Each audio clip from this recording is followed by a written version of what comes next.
Well, welcome everybody to another episode of Cleaning Business Chronicles. We're going to dive in and see what today's story is. All right. Can you guys see the Chronicle wheel? We can. Yes. All right. Let's give her a spin. This is the most fun part about this whole way that we've set this up is nobody, not even me, knows which story is coming. I know. Audacity meets Underperformance. This one's going to probably be good. Audacity, where are you at? All right.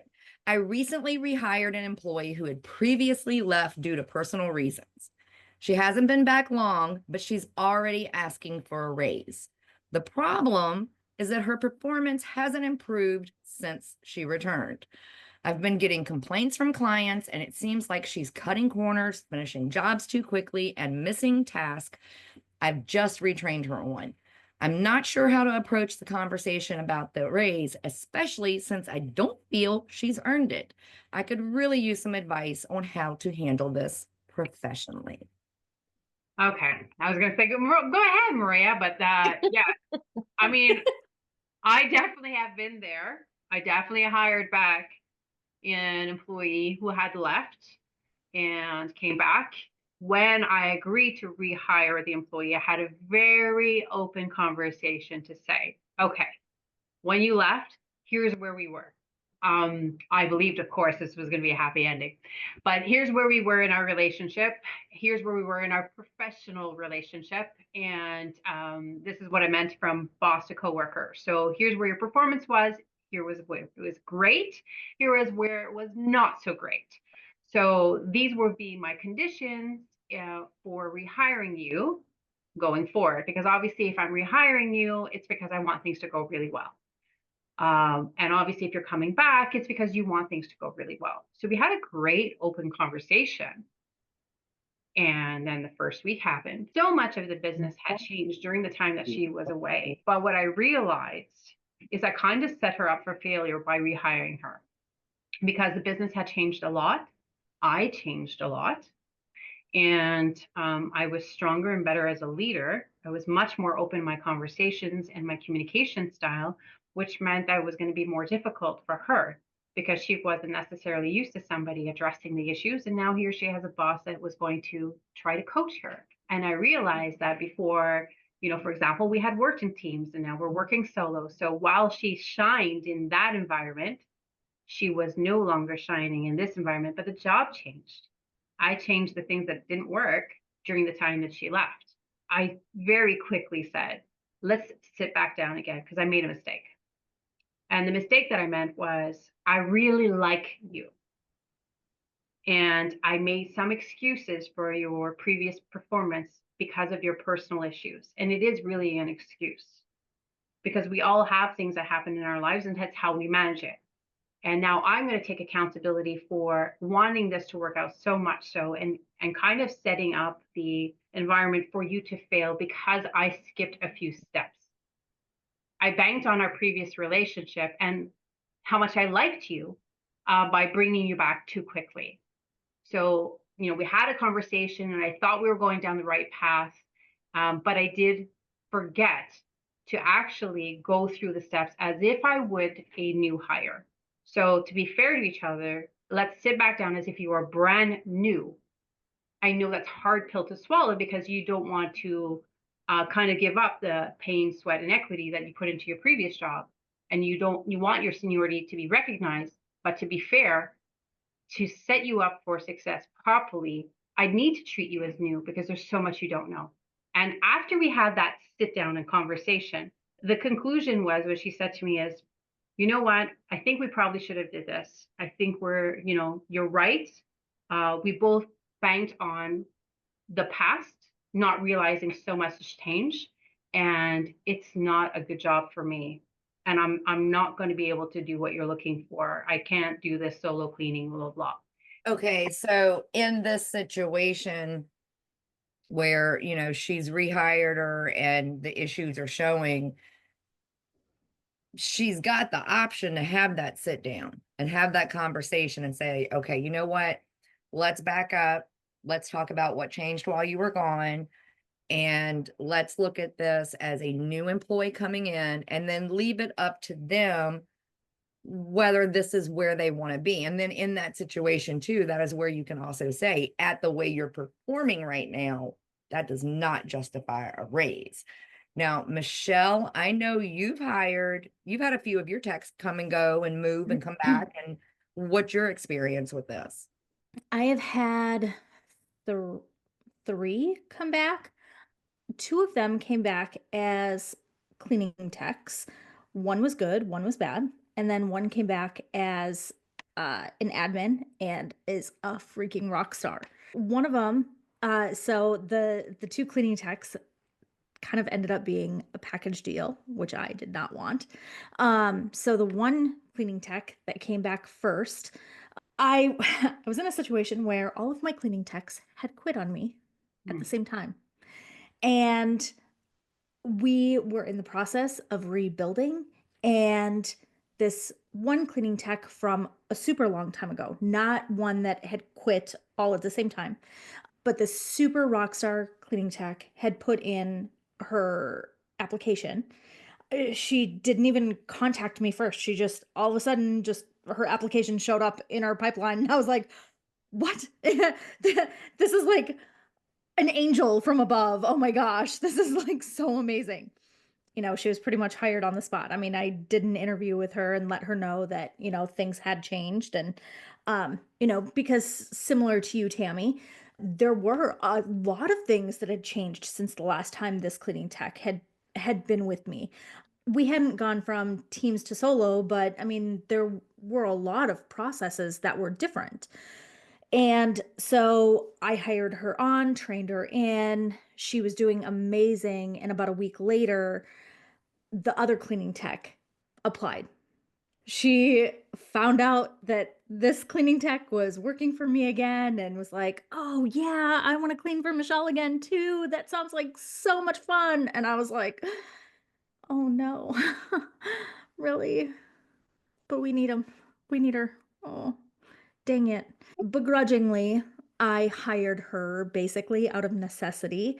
And it was a situation where I felt like I can't regret this decision because I really did need somebody kind of that desperately. And it kind of worked its course exactly how it needed to be. At the point where she was really starting to get under my nerves is when she finally graduated college and needed to leave. So it fortunately kind of worked itself out. Honestly, like I knew that I shouldn't have hired her. Even though I was as desperate as I was, she just had a poor attitude all the time. It didn't matter how I wanted her to clean. She refused to clean the way that I wanted her to. No matter what parameters I put out, she challenged. And then she challenged them in front of everybody else. All of it was extremely exhausting all of the time. So then, even after she left, it made it very, very difficult to be a strong leader to everybody else. So I knew in my heart of hearts that I shouldn't have hired her back because that's exactly how she was. Now that you've been through that experience, did that cause you to sit down and say, okay, this is going to be the rehire policy? Did that force you into that situation where you had to think about that policy and how you were going to handle the situations going forward? Did you go ahead and implement something because of the situation and how you went through it? I made a lot more notes as people were leaving. I no longer rely on remembering things because if I need to remember now what somebody was like before, I'm not going to remember correctly. And I'm going to think, oh, it wasn't that bad. So I am going to make notes as extensively as possible in the heat of the moment so that I can remember as I'm reading through those notes so that I can feel the heat of the moment, even though it's not the heat of the moment anymore. That's amazing. So smart. When 6 months later, you get a nice little letter going, okay, what happened? And you're like, oh, look at this. I have details and dates, and I brought the receipts on why that person no longer works for me. The human brain is really funny because, like, if you think about any kind of past relationship, your brain always has this way of like not forgetting like the bad stuff and like romanticizing, and it's like you just forget how miserable you were. So writing those details down is so important. It really is. LaShonda, Yeah. what were you going to ask Michelle? I was just making sure she was okay. Looked like she was going through some PTSD. Remembering that. That's so funny. You know what? It'll do it. Last week we were talking about, I think we were talking about complaints when I brought up the story about the customers that were screaming at me on the phone. When she got tired, she handed the phone to her husband. Like, that seriously gave me anxiety. It's 12 years ago. But it gave me anxiety reliving that story, just what little bit of it I shared. So Michelle, do you do exit interviews now? We have an exit survey that goes out. And it goes out automatically when we do the termination. Do you find that you're getting a good response rate? Like, do you feel that people are very open, candid, and honest about why they're leaving? I feel like they're open about why they're leaving actually when they actually put in their notice. We don't have as many people that do the survey. We have probably about 50% of the people actually do the survey. So we used to offer a $25 Amazon card for that survey because that is gold information for me. It is gold. There was this one gal that I remember, and she left, and I remember we all kind of breathed a sigh of relief. But then we offered her a $25 gift card, and what I said was, "Hey, if you can just like from your perspective." From a cleaner, what are you seeing? Like, what should I change? This girl brought in 3 pieces of those legal yellow legal pad papers. He wrote and wrote and wrote, and I will never forget that because I sat there and I thought, this is amazing. And yeah, it's coming from, someone who maybe we were like glad to see her go, which we really were. But some of the insight she gave me, I'm like, I'm going to commit to making these changes because if she sees it, other people are going to see it too. So it was, for me, those exit interviews are I'll super throw valuable. this out here. One of the most handy tools that I had, anytime we would reach a point, I think it happened maybe 3 times in the business where everything was on fire and I was like, okay, I got to sit down, recalibrate, figure out what's wrong, what's going on, let's do the survey, let's do the meeting, let me get the feedback. Something that I implemented was where they had the option to anonymously basically grade me as the supervisor, the owner, on my performance. But what they loved most about this is the next morning, I would post my review of myself. Oh, amazing. And I mean to tell you, if that would get them there early. And it always blew their mind that I was harder on myself than they were on me. I love that transparency. It was such a vital tool in figuring out that whole culture thing and how to operate with all, because I grew really fast. I went from me to me and mom within a few months, and then from me and mom and 7 employees within a year. And when I tell you it was a hot mess, everything was on fire. Chaos coordinator, no, she did not exist yet. Let me tell you. I was a disaster. I was a terrible boss. I am still to this day a terrible trainer. Do not ask me to teach you how to clean anything unless you are good at just watching me do it and learning. Worst trainer in the company, hands down. It was a joke for years. Anybody else want to weigh in that before we go? I have a surprise for you guys for this episode, and then we'll go to red flag, green flag. we actually had a question come in for the panelists. I am curious to see how you guys answered this one because I think everybody works kind of on the same model. But so anonymous poster wants to know, how do you split cleaning task when working with 2 or 3 techs on a team? So how do you guys do your division of duties? So I personally let each cleaning team have full autonomy over how they split that. I personally did not get involved at all. But of course, you're splitting it between the wet work. Let's just first start with the team of 2. You're going to split it between the wet work and the dry work. So usually what would happen is, 2 cleaning techs will first discuss, let me do the bathrooms at the first house, then we'll switch, I'll do the bathrooms at the second house. Our company was always really funny because nobody ever wanted to dust. Everybody loved bathrooms. I don't know why. I mean, I do know why. I always thought that was really funny because when I first started, I just assumed nobody's going to want to do bathrooms, but it was quite the opposite. And so they would just discuss amongst themselves. And like I said, y'all fight about it. If you need a mediator, call me. If I don't get a phone call from you, I'm going to assume that you guys are adults and can figure it out on your own. For a team of 3, usually I think it would look like, all right, so maybe 2 people would start on the dusting, get to a certain point, and then eventually that second person would start doing floors behind the wet work person and the dry work person.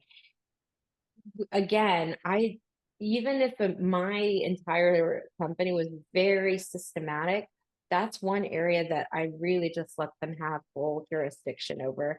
And I would say, I do remember that the third person was responsible for double checking each area to make sure that quality was there.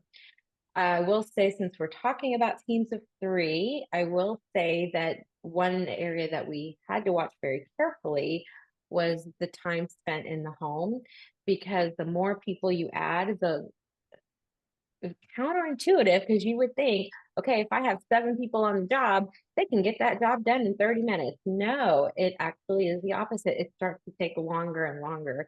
So with the team of 3, you kind of have to make sure that the times are adjusted. If not, you're going to lose money, or the client, if paying hourly, is going to unnecessarily pay for inefficiencies. Yeah, and mathematically, this is something that people love to argue with me about. Mathematically, if you've got more than one person, there is going to come a point in the cleaning where everything is done except whatever's left of the mopping. Yep. You are going to have however many people are not mopping on the clock, waiting for the mopper to finish. It is always going to take longer with a team. Tammy, you were shaking your head no the whole No, I saw that. We don't divide it by wet work or dry work. So first, if we're going to have team assignments, understand that we're always hiring people. Since we're always hiring people, we have different levels of experience. So we're definitely going to put we're going to put a team lead on the job. The team lead on the job, they don't necessarily get the title. It's like, okay, you have the lead on the job and everything else. And it's the group that decides pretty much who's going to be the team lead on the job based on, what type of cleaning it's going to be, or what have you, or who's comfortable talking to the customer today.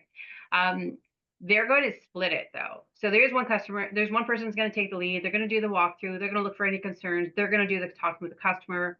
Each one brings in their own kit. They will divide up the rooms per floor.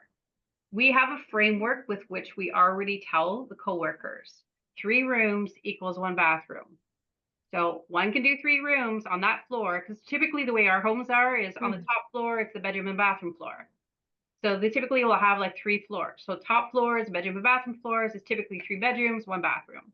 So one coworker brings all her kit, she does the bedrooms. The other one has all her kit and she'll do the bathroom. And then on the flip side, on the main floor, typically our layouts are entrance, kitchen, dining, living room, powder room. So typically then on the flip side, whoever did the bathroom upstairs is not going to be the one to do the kitchen on the main floor. just so the scrubbing level is equivalent. So they're not losing their arms. So we have a framework with which we already share to say, this is an even distribution of workload. Obviously, we have different levels of experience and different level of expertise. As much as everyone gets trained the same way, there might be some people that I rock at bathrooms, I suck at kitchens, or I'm not as good at kitchens. I'm great at a maintenance, but I'm not great at a deep clean. I will say that we've have a culture where our team is very open, very transparent about this is where I rock, this is where I still need to perfect. And they work amazing at balancing each other out. LaShonda, are you able to hop back on camera for a minute? I'm curious with you because I know you have residential where you probably, this happens, but because so many owners are now kind of starting to at least dabble in Airbnb, how is your setup? Do you have teams doing the Airbnbs or situations where you do have to send a team sometimes? How does that work? Definitely. We work teams for every job. And basically we divided wet work and dry work. And that's the only areas that they clean. And when they come on, the mindset is you're going to be trained in this area. You'll know the products that we use. You'll be familiar with most of the surfaces that you'll come in contact with. And it just makes it easier for every house going into, because they go in with that confidence that they already know what it is that needs to be cleaned and the best way to clean it. And we have not had a problem. Just with what you brought up, Sandy, I never thought about before with that mop thing. That was I've never thought of that. Yeah, But I and it's don't do because solo I've been on that team of 3 on that deep clean, or even some of the recurring cleans when you've got like a day that's stacked. And the best way to handle it is to have the team together all day to just knock out everything. correct. And there's whoever is not mopping. And usually, one of us, whoever finishes first, will go ahead and start. Because as the way that we did it, like as you were finishing things, as you were done with your caddy, you would set it out. As you were done with your vacuum, you would set it out on the porch. So whoever finished first would start loading the car, restocking the caddies. But even then, there was usually this gap where you were standing there at the car waiting for the person that was mopping, and you're still on the clock. So, but it happens. And personally, especially as far as new deep cleans go, put me on a team of 3 unless it is a tiny clean house. If it is we're talking like level 7+ challenge, put me on a team of 3 and put me in the bathroom, and my employees were the happiest of their lives because they loved taking me on a new clean because I wanted bathrooms. And they were like, take them. Dusting, hate it. Still to this day. It was always very thankless for me. I don't know why I always felt that. But bathrooms, I don't know. And maybe it's just that small contained space. I don't know what the deal was. With me, I know with the bathrooms, even on the recurring cleans, you could always see what you did. So that was part of the reward. You could tell you had cleaned. And in most bathrooms, I could go in busting, grab just boom, boom, boom around the room. When you're dusting, especially if you're klutzy like me, you got to slow down. I don't do well slow. The thing with the dusting is it's so subjective. So, in the kitchens, you have every kitchen is the same. Every bathroom is the same. Every, vacuuming is the same. Mopping is the same. But dusting is so subjective. Yep. So dusting is different in every home that you do. So that is where all the complaints happen. So that's why nobody ever wants to do it, because it's different everywhere you go. And to what level are you going to be doing the dusting? I did the autonomy thing as Maria has done, and whatever it is that you guys want to do and feel comfortable with, and what they have what they have kind of grown accustomed to is doing like Tammy does and taking things by level. And one team member will do the main level, the other team member will do the other level. And it definitely seems to work out so much better where when we were doing wet work and dry work, it would be like, okay, but who's taking the kitchen table? Is that dusting or is that kitchen? You know, who's taking the dusting in the bathroom? Who's taking the mirrors in the bathrooms? Who's taking, it's like the different things like that that are, is it the bathroom or is it the dusting? Is it the kitchen or is it the dusting? That's why we Yes. never did that way. We always separated by room, so we didn't have that problem. You do this room complete. It would be very easy to go back and say, who cleaned that room? Oh, right. Okay, so let's look at that. Yeah. Yeah, and something else that that makes me think about too is we had every house is different floor plan, but we had this one house that was 5,000 square feet maybe. It was it was a pretty good sized house, and she had the kitchen with the eat-in area that was all open and had a big island in the middle. And then there was this little like nook that you walk through. Wasn't quite a butler's pantry, but it was just a little nook. And there was like a counter in there and like one of those racks for like wine glasses. And then on the other side was the dining room. We cleaned that house bi-weekly for 3 months. And nobody cleaned that nook.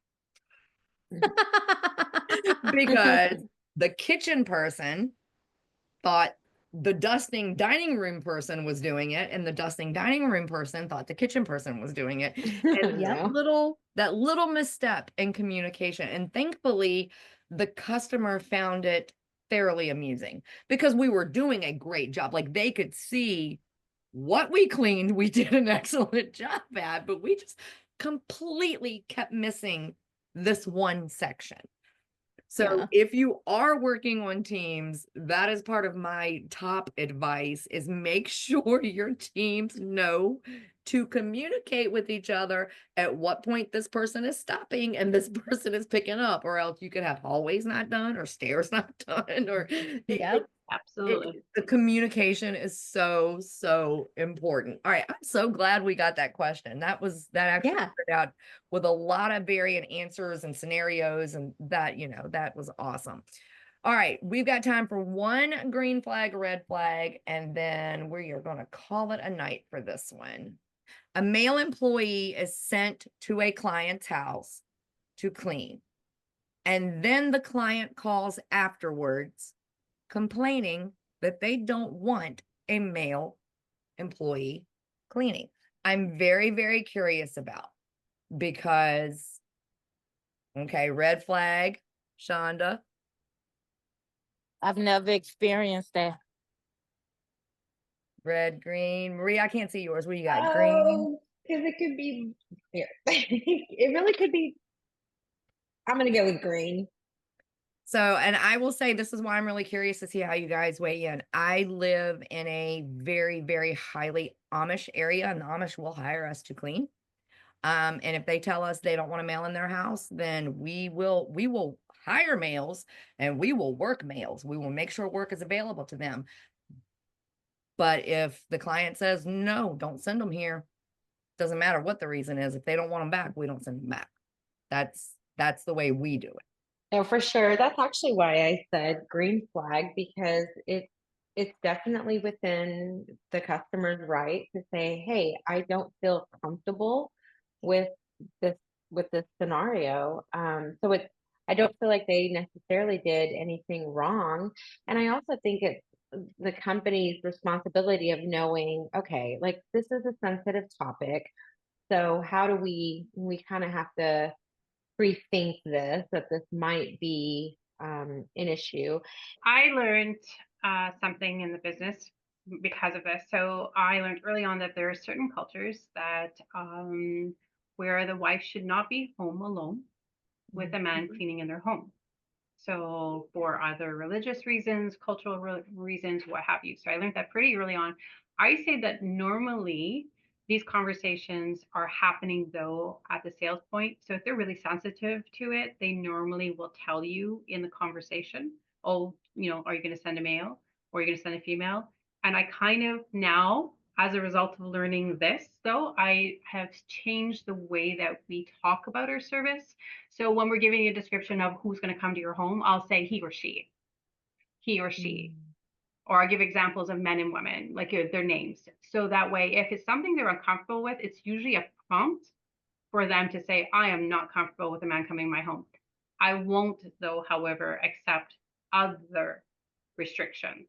Right. The color of their skin, their age, or their nationality. It's an interesting dynamic. There was one point in our business where we actually had more males on staff than females. So a couple of the things that I'd like to point out about people refusing to have the males in their home. If it was a plumber that was a man, they'd let them in their house. If it was a construction worker that was a man, they'd let them in their house. Or if we have a female cleaner sending into their house, they would have no problem having their husband be alone with our female cleaner. So why is it okay for our female cleaner to be alone with their husband, but we can't have our male cleaner be there with the wife? So this is a situation where, it's a regular client. There's no, there isn't a cultural or religious or any reason that this person could not have a male cleaner. Like sometimes we need to be careful. We're saying this is a bias. We're assuming it's a bias, but we have no idea what this woman's actually lived in her life. That also, and I understand that because that would kind of be my thinking too. But then that brings back to Michelle making the point. But if she had to call and have a plumber come or an electrician, you may not be alone. It doesn't mean you're assuming that she's going to allow that plumber come in, the electrician. You don't know that she's not going to have her husband there. We just need to be sensitive that there might be other reasons other than bias. So there could be cultural, there could be religious, and there could be their own personal reasons why they're just not. They could be choosing the bear. All right, guys, this has been amazing. I thank y'all so much. Marie, I'm so glad you were able to make it tonight because I know you were so bummed about last week. And we did 2 episodes last week. For anybody that's watching this and, is interested in being on the panel, if you're a cleaning business owner, you can apply at rescuemymaidservice.com. I will try to get a public schedule out after the holidays where it's easier for people to go, okay, I want to do this one and this one. And, I would love to put it out in a way that's where okay, on this episode, we're going to talk about this, but that's part of the fun of this. We have no clue when we get on here what we're talking about. But anyway, thank you guys for being on the panel and offering great advice again. And I will catch up with you guys at some point, and I hope anybody watching this likes, subscribes, and follows and just loves us. Thank you, Sandy. Thank you. Have an awesome week, everyone. Yeah, see you too. We hope you enjoyed this episode of Cleaning Business Chronicles. Don't forget, you can share your stories or apply to be a panelist at rescuemymaidservice.com.